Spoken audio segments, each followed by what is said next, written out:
Well, good evening, everyone, and thanks so much for joining us tonight on UpNorthLive Unscripted at 6:30. I hope you all enjoyed the beautiful day, another unseasonably warm day. Hopefully you got outside and got to enjoy it, because it sounds like things could be changing soon. So, Joe, looking ahead to our Wednesday, will we see some temperatures that are more like end of October temperatures? Yeah, we're going to get right back there tomorrow. But it's been it's been a nice stretch, if you like that warm weather kind of hanging on here, Maya. But we are going to see things cooling down. Along with that, too, will be some wind and also a few showers.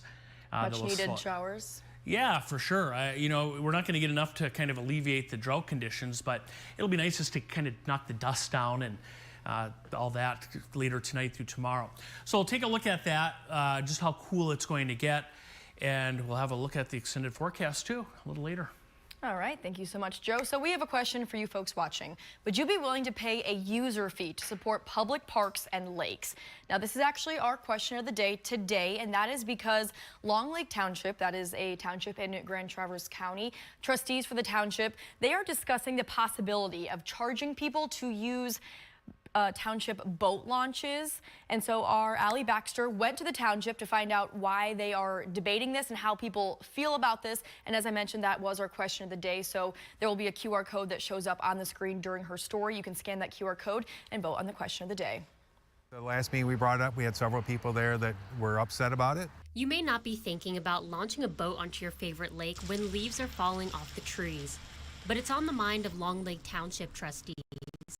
Long Lake residents aren't the only ones using the launch. And there's some Long Lake residents that are like, why would I pay for a launch? I don't use it. At a September meeting, trustees debated if the township should start charging a fee for people who use the two boat launches. Some of the residents are like, well, I already pay taxes.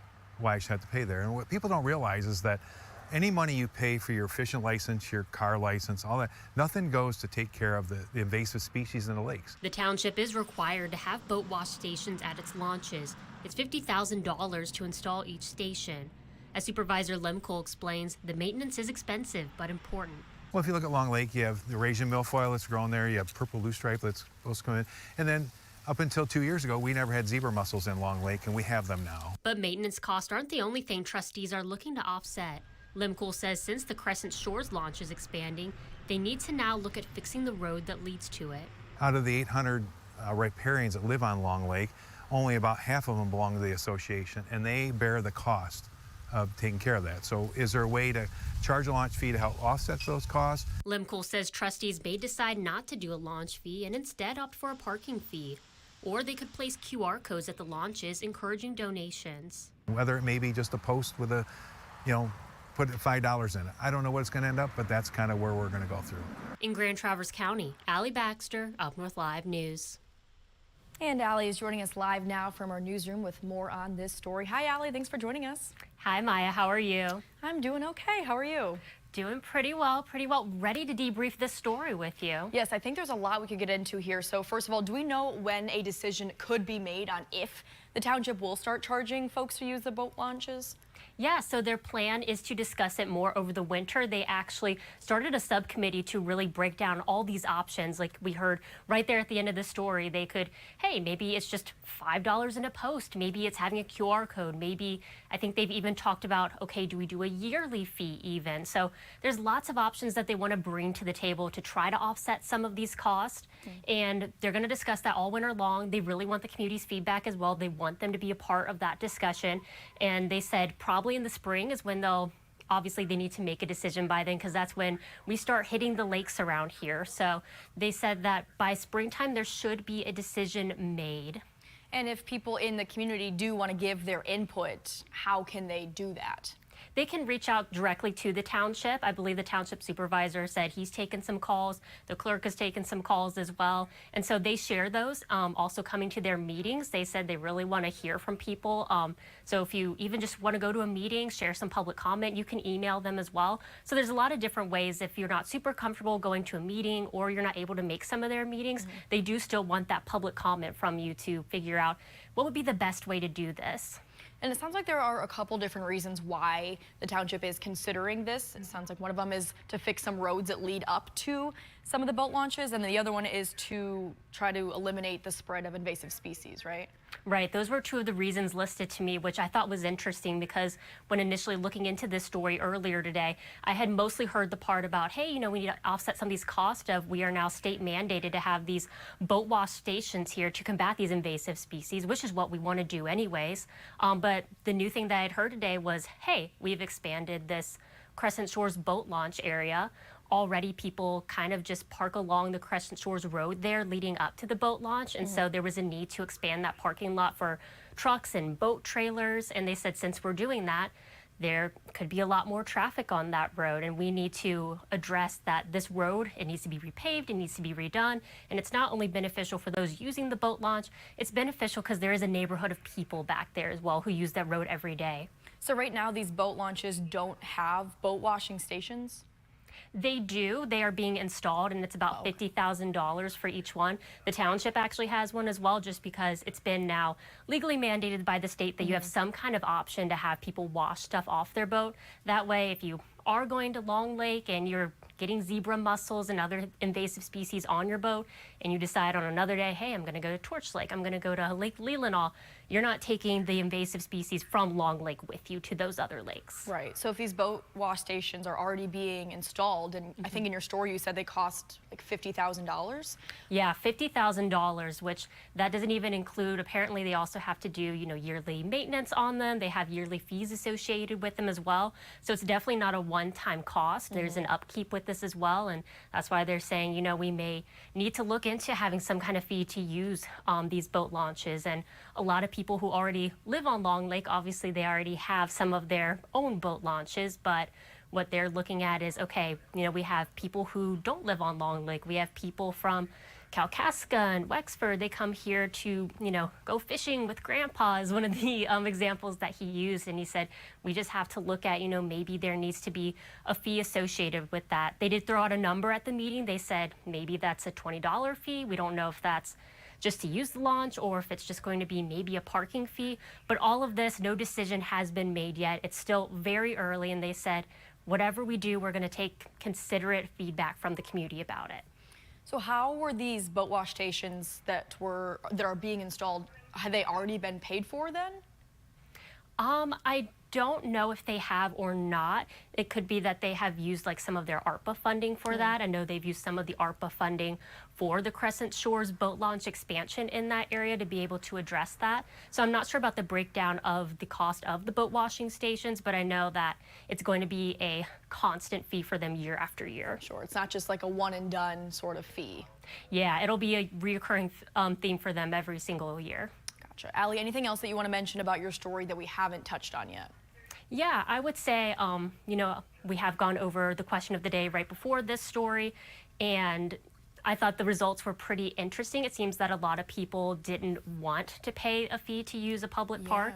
And I think, especially as it relates to this story today, an important thing to note is it's really working to combat invasive species. Specifically is what they're wanting to use that fee for, because like you said in that story, you know, your fishing licenses, your driver's licenses, other things that you're, you know, paying a tax to the state for, we're not seeing any of that to combat invasive species. Anything that we do to combat invasive species, it comes out of our township budget to be able to address that. He's like, so you may think that already your taxes are working to address this, but they're not. He goes, and that's why, you know, we need to look at this issue now with having invasive species in our lakes, and we need to take care of it because we don't want to look back 10 years from now and have a completely different lake. Right. So do you know, is the township looking at other townships or other communities to see how they are handling similar situations? Yes, that was another thing I wanted to add. They've looked at Elmwood Township in Leelanau County as well. I believe they already have a fee as well. We weren't sure exactly what the fee is to use their boat launches, but they have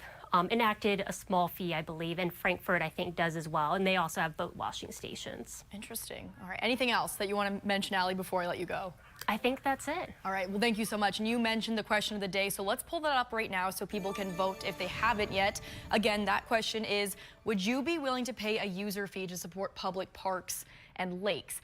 So as Allie mentioned, the results are pretty heavily leaning towards no. 74% of people say no, 26% say yes at this time. Doesn't look like there's a QR code on the screen. So what you can do to vote is you can go to our UpNorthLive website, upnorthlive.com, and it's on our main page. There's just a story called Poll. Would you be willing to pay a user fee to support public and state parks? So we will circle back to our question of the day results a little later, but let's turn things over to another story that we are working on today. With the election just 2 weeks away now, it's quickly approaching, and we are continuing to look at local races across northern Michigan. And in Antrim County, there is a race, I'm going to say race, put it in quotation marks because it's not exactly your typical race, but it's getting a lot of attention. So the current county clerk is planning on retiring. Well, she was planning on retiring this year, but something caused her to change her mind. So here's Up North Live's Daniel Zivian with more on that story.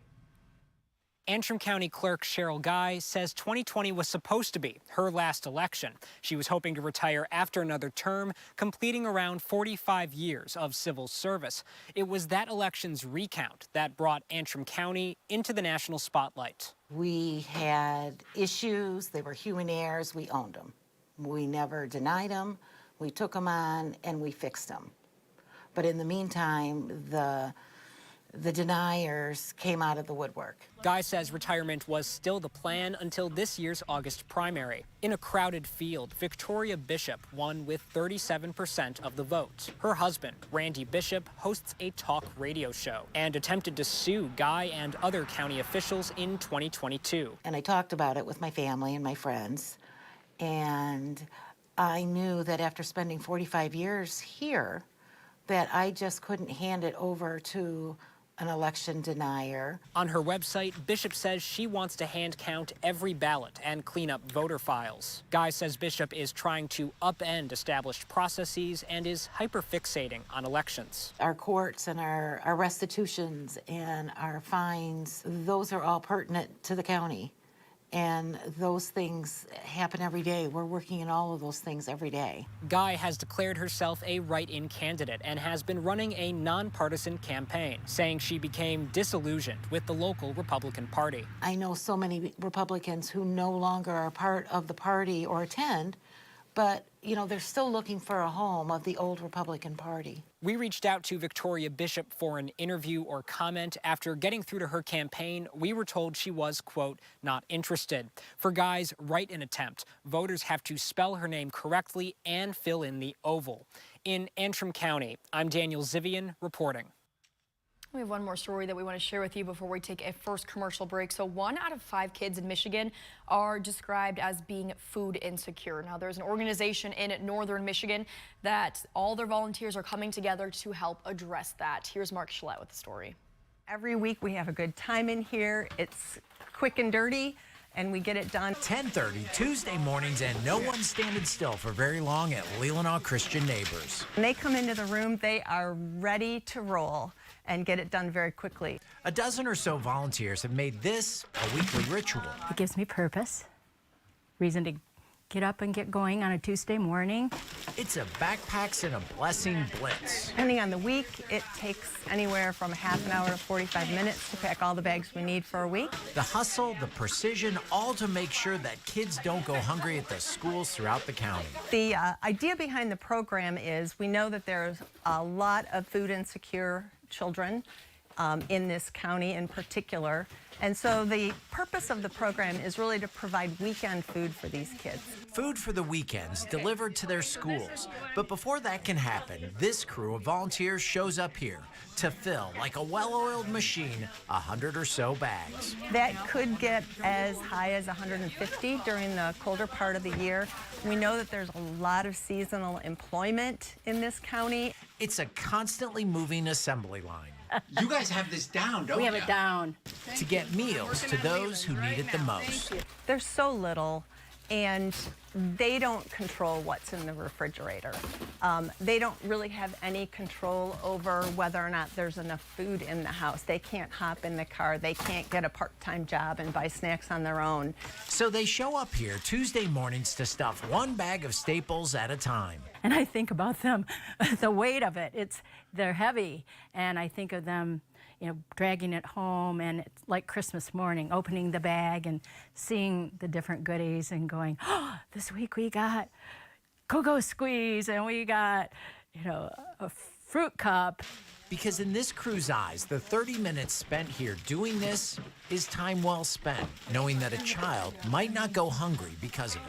I know from the thank you letters, the signs, what a difference it makes in the children's lives. 30 minutes later, the bagpacking waltz is over. Mission accomplished.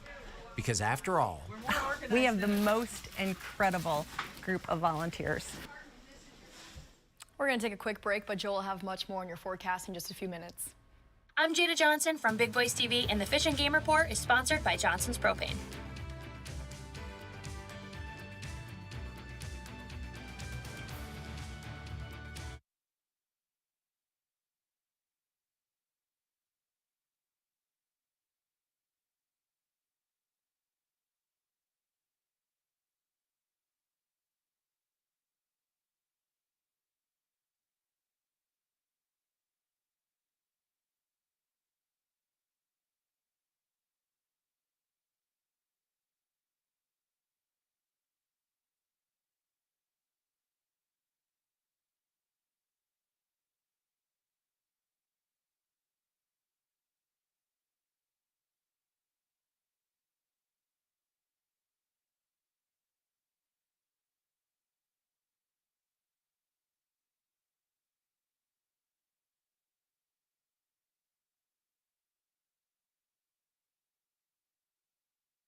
Well, it seems like one of the biggest weather stories this fall has been the lack of rain and, of course, then the need for rain. And Joe says we have some in the forecast tomorrow. So, Joe, exactly who is going to get rain and how much do you think? Hopefully most of you, at least some showers, but I don't think a whole lot of rain. But like I said off the top of the newscast earlier, I at least knocked the dust down a little bit. Yeah. And, right now, beggars can't be choosers. So we'll take anything. Yes. But a nice day today. It was warm, and that allowed us to take our UpNorthLive Skyview drone out. This is Lake Ann in Benzie County, northeast Benzie County. Look at the color. I was just looking at some of this. I would say we're at or past peak here. And, that's going to accelerate, especially now that we cool things down. What a nice view, though. And if you look in the distance, it almost looks a little summerish, a little hazy out there. This afternoon. That was earlier today. Here's a look right now around northern Michigan. We're inching in on sunset, which is happening right about now. Gaylord, Traverse City, Petoskey, Whitefish Point. We've had some clouds around today, but that didn't prevent temperatures from warming up. Here were the high temperatures earlier today. We reached the 70s for most spots today. So it was a warm day around northern Michigan. Our normal highs this week, 50 to 55 is what's typical across our viewing area. We have a south wind, but that's going to change. Watch what happens here. Well, let's go back to the surface map first. So you see we have a cold front out across Minnesota that is heading our way. That's going to pass very late tonight, early tomorrow morning, and behind that is going to be this push of cooler weather when we'll drop down into the 50s. So south winds now, and then watch tomorrow morning right there. It's 4, 5, 6 o'clock. The wind turns out of the northwest, so you see the arrows there. And then a windy afternoon coming up. That'll drag in the cooler weather. And it is much cooler upstream. There's a look at temperatures. We're still in the 60s and 70s here, but you can see back up International Falls, up toward Winnipeg. It's in the 40s, and that's, again, what's heading our way. As far as rain, not a lot, a few showers this evening. There's our cold front tomorrow morning, and then numerous showers tomorrow afternoon. So you'll dodge a few of these off and on into the lunch hour, heading home from work, school tomorrow. And then we dry things out as we head into Thursday. And if you're wondering about how much rain, well, let's take a look. You know, around 1/10 of an inch is about it. So not a lot of rain, but at least some. Our next chance for rain after tomorrow, as we look at the extended forecast, is going to be Friday morning, late Thursday night, early Friday. But then Friday afternoon will clear things out. If you're looking ahead to the weekend, highs for the most part generally in the 50s. So Maya, it's a little bit of a cooler stretch coming up here now after all that warm weather we've had recently. Well, I'm sure a lot of people will welcome that cooler weather with open arms. Yeah, that's true. All right, thank you so much, Joe. We're going to take another quick break, but we'll check back in with Sports Director Harrison Beebe in just a few minutes.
Well, boys soccer regional semifinals are upon us across high schools in northern Michigan. And for more on that, let's check in with sports director Harrison Beebe, who is live at one of those games. Hey, Harrison.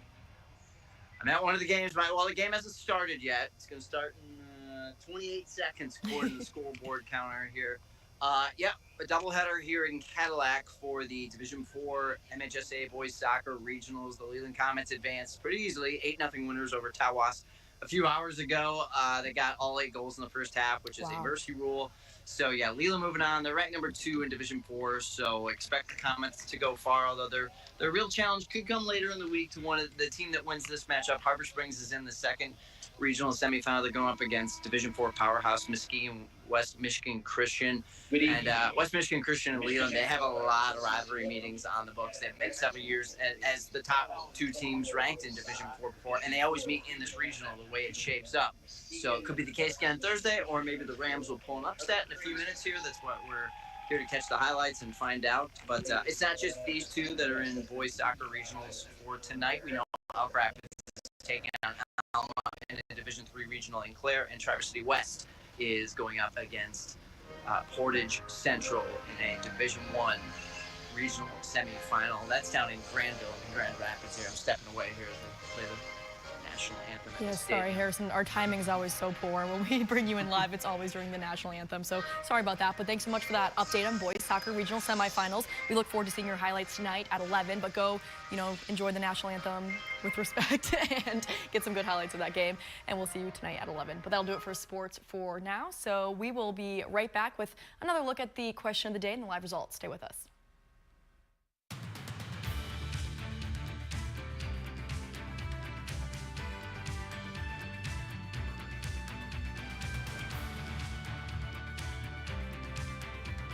Salon services are furnished by Epiphany Advanced Academy in East Acme.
And here are the live results for our question of the day. Would you be willing to pay a user fee to support public parks and lakes?